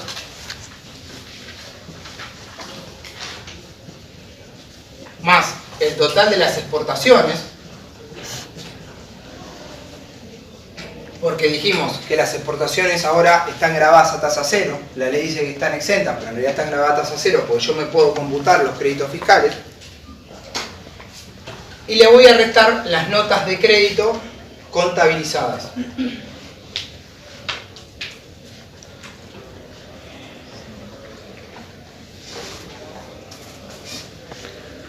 ¿Sí? Insisto, yo no sé en qué proporción tomarme los créditos fiscales. Entonces voy a necesitar una guía, un índice, una proporción que me diga del total de mis ventas, ¿sí?, qué proporción está destinada a ventas grabadas.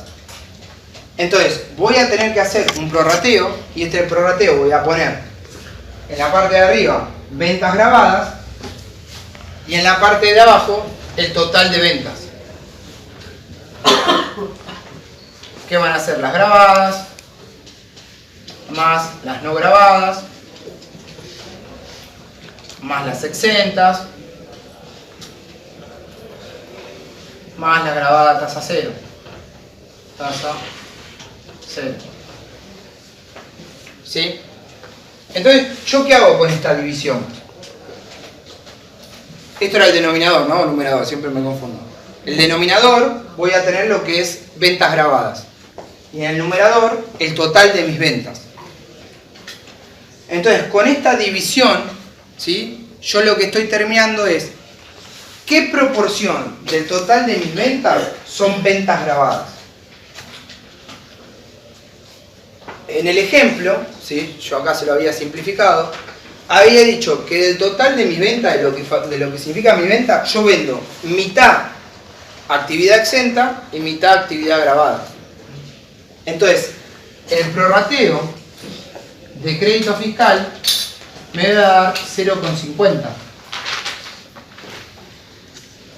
¿Sí? Del total de mis ventas, el 50% son ventas grabadas. Y el 50% es venta exenta. Entonces, cuando yo hago este prorrateo, ¿sí?, significa que al momento de determinar aquellos créditos fiscales que yo no tengo la certeza de a qué actividad va, porque es para toda mi actividad, de este 21% solo será computable la mitad, o sea, 10,5. ¿Se entendió esto? Es sobre el porcentaje de... Claro, yo hasta ahora determiné el crédito fiscal de alquileres, que como dijimos, el alquiler va para dos actividades. ¿Cómo sé que es computable de este 100%? Porque yo sé que el 100% no me lo puedo computar, porque como al tener actividades exentas o no grabadas, hay conceptos que no son computables. Para determinar qué es computable sobre ese crédito fiscal, le voy a aplicar el prorrateo que yo determiné sobre los créditos fiscales. Esto acá le estoy dando un ejemplo solo que es inmueble, pero ustedes tienen inmueble, impuestos, tasas, servicios, mantenimiento de máquinas, compra de máquinas. Entonces usted va a hacer un conjunto de créditos fiscales sin determinar. O sea, hay un montón de conceptos que van a integrar este 21 pesos de crédito fiscal. Y de todos esos conceptos, ¿qué le voy a aplicar? Bueno, el prorrateo que yo saqué en base a mis ventas. O sea, mis créditos fiscales voy a utilizar un prorrateo que lo saco sobre mis ventas. ¿Qué proporción del total de mis ventas son ventas grabadas? Entonces yo con ese prorrateo voy a saber cuál es el porcentaje de crédito fiscal que sí me puedo computar. En nuestro ejemplo, el prorrateo me va a dar 0,50. Entonces, de este 21 pesos de crédito fiscal general, que no sé a quién va cada base crédito, le aplico este prorrateo y me va a decir que solo 10,5 de esos 21 pesos son computables.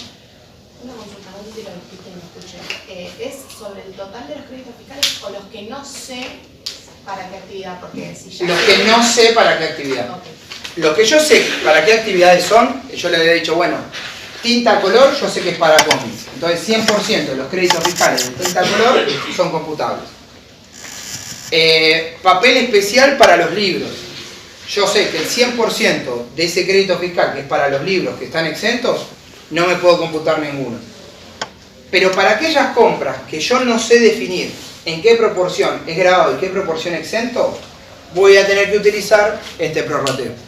Una pregunta, ¿el Sí. total de las ventas es del mes o...? Bien, ¿qué pasa? Como yo en realidad estoy liquidando el mismo mes, yo no puedo utilizar la información del mes. Entonces se utiliza la información de las ventas del periodo anterior.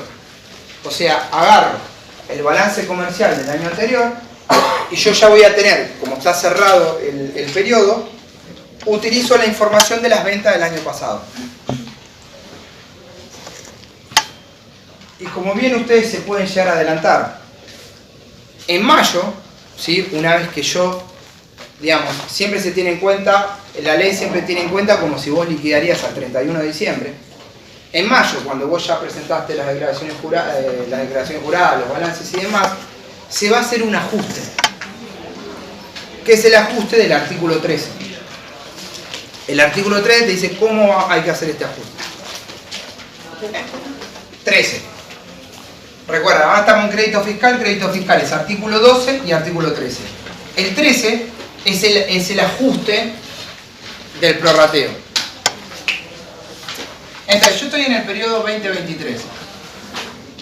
¿Sí? Entonces estoy liquidando, ahora estamos en agosto. Agosto 23. Para saber qué es crédito fiscal computable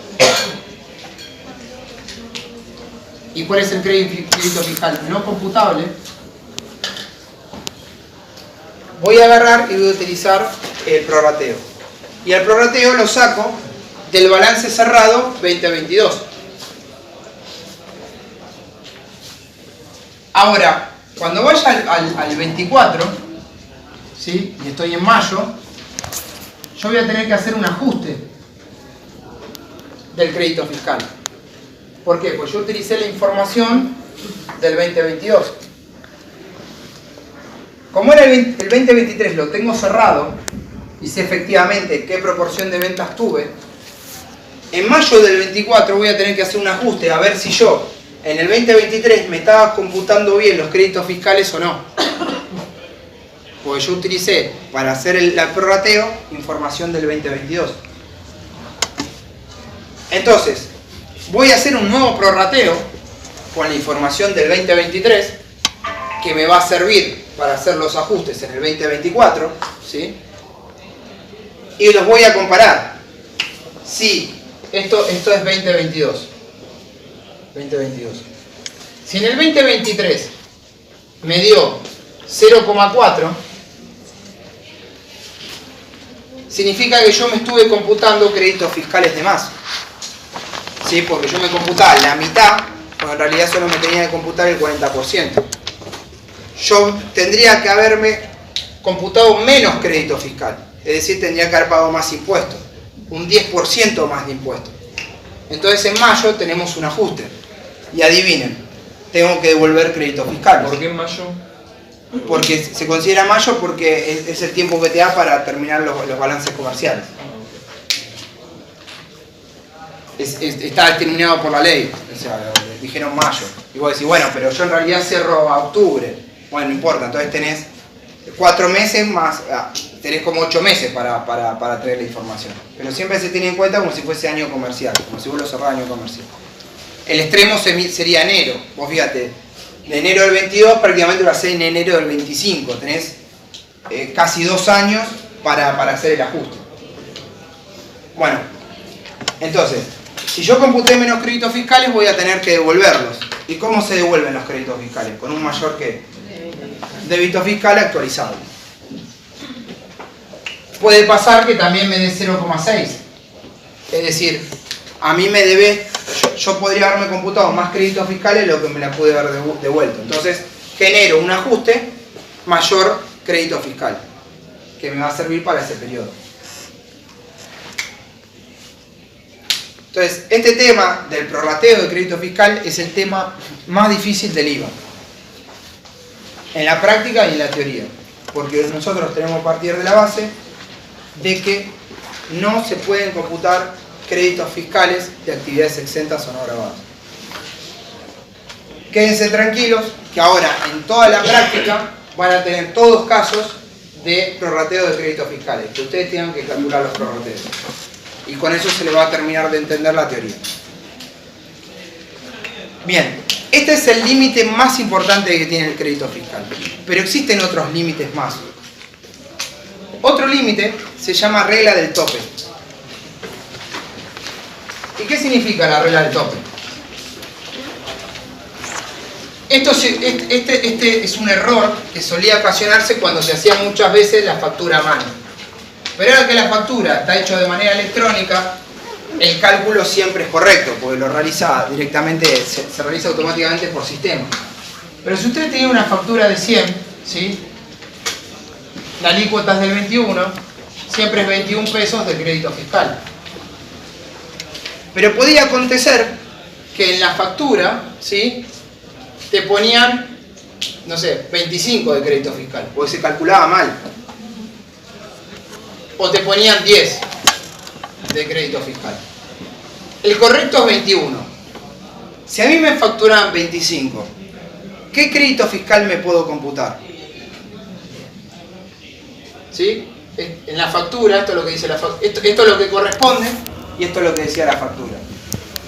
Si la factura decía 25 pero correspondía a 21, por regla del tope, adivinen, ¿la ley qué me permite computarme? 21. ¿Para qué pasa si correspondía a 21 y en la factura me ponían 10? Es 10. Perfecto. Eso es la regla del tope. ¿Qué más? Como otro principio, ¿sí? Para que existan créditos fiscales, sí o sí tuvo que haber nacido el hecho imponible en cabeza del vendedor. ¿Cómo? ¿Sí? Para que yo me pueda computar los créditos fiscales, yo soy el comprador, sí o sí, primero tuvo que haber nacido el hecho imponible en cabeza del vendedor. Es decir, antes de que yo tenga un crédito, alguien tuvo que haber pagado el débito fiscal. El conflicto viene con las prestaciones de servicio, que se acuerdan que la prestación, yo puedo hacer la factura, pero el nacimiento del hecho imponible viene cuando finaliza el servicio o el pago total o parcial, el que sea anterior. Pero a mí por ahí me hizo la factura de servicio, pero todavía no nació el hecho imponible en cabeza del que realiza la obra. yo no me puedo computar los créditos fiscales por más que tenga la factura. Principio general, no puedo computarme créditos fiscales hasta tanto no haya nacido el hecho imponible en cabeza del vendedor. El vendedor tuvo que haber nacido la obligación de pagar el débito fiscal. ¿Sí? ¿Cómo sería, profesor? Solo se permiten computar créditos fiscales siempre y cuando haya nacido el nacimiento del hecho imponible en cabeza del vendedor, en cabeza de quien emite la factura. Y esto tiene una medida antielusiva. ¿Por qué? Porque yo me dedico a la compra-venta de sillas y creo una empresa fantasma que es la que me da las sillas, ¿sí? Y digamos que el que hace la silla es un carpintero y por lo tanto él me está prestando una obra, ¿sí? Porque hace la obra de construcción de la silla. Fíjense que es una prestación de servicio. ¿Y cuándo nacía el hecho imponible en la prestación de servicio? Finalizado el servicio. Claro. Y capaz que no finalizó el servicio, el tipo me emite la factura. Y como yo tengo la factura, agarro y me empiezo a computar los créditos fiscales. Y el tipo nunca termina de hacer las sillas. Y todos los meses me genera una nueva factura para sillas futuras. Entonces, ahí vos estás haciendo como una actividad, una operatoria fraudulenta. O estás computando créditos fiscales de algo que todavía no existió. Entonces, ahí aparecen las dos herramientas que nos da la ley para evitar esta exclusión. Primero, que el bien exista y se haya puesto a disposición. Y segundo, que si vos te querés computar los créditos fiscales, tuvo que haber nacido el hecho imponible en cabeza del vendedor. Si no, no te lo puedes computar. Entonces, como ven, son como requisitos, son límites a los créditos fiscales. Eso es un punto de vista material. Y después tenemos algunos requisitos formales. Y los formales tienen que ver con cómo se arma la factura. O sea, que la factura tienen que cumplir con los requisitos de las distintas RGs, resoluciones generales, sobre la confección de facturas. La RG 100, la RG 1415, ¿sí? Son las RG más conocidas y son, por ejemplo, son las RG que me dicen qué tipo de factura tengo que hacer, depende la operatoria, si es factura A, B, C. O sea, si yo no cumplo con esos requisitos formales, la factura está mal hecha o es apócrifa. Si es apócrifa, no hay créditos fiscales de facturas apócrifas. Como último requisito que les quiero decir es que para computarme el crédito fiscal, en la factura tengo que estar nombrado como contribuyente de ese crédito fiscal. Es decir, cuando ustedes decís el dibujito de la factura, ¿sí? Le había dicho, acá están los datos del contribuyente y acá están los datos del cliente. Yo no me puedo computar un crédito fiscal que no esté a mi nombre. Eso tiene sentido. Solo hay una excepción a esta regla. Cuando consideren que ustedes están pagando algún servicio, algún impuesto o alguna factura que en realidad viene a nombre de otra persona, pero lo están pagando ustedes y lo están utilizando ustedes. Exactamente. ¿Lo escucharon todos? No. Cuando alquilás. Cuando alquilás, viene a nombre del dueño de la propiedad, la luz, el gas, etcétera, etcétera. Pero es la única excepción que vos pagando eso, y por más que no venga tu nombre, vos te puedas computar el crédito fiscal. Bueno, cuando lean el artículo 12, ¿sí? Van a ver que van a aparecer todos estos principios. El de no se puede computar esto, la regla del tope, todos estos principios que yo se los esquematicé están en los distintos párrafos del artículo 12. Así que léanlo, insisto, la clase que viene, que tenemos la teoría, o todas las clases prácticas van a terminar de ver esto. Finalmente, una vez que tenemos todo esto, lo único que queda es aplicarle la alícuota. Y la alícuota está en el artículo 28. Pero son todos casos particulares, no tienen mayores conflictos.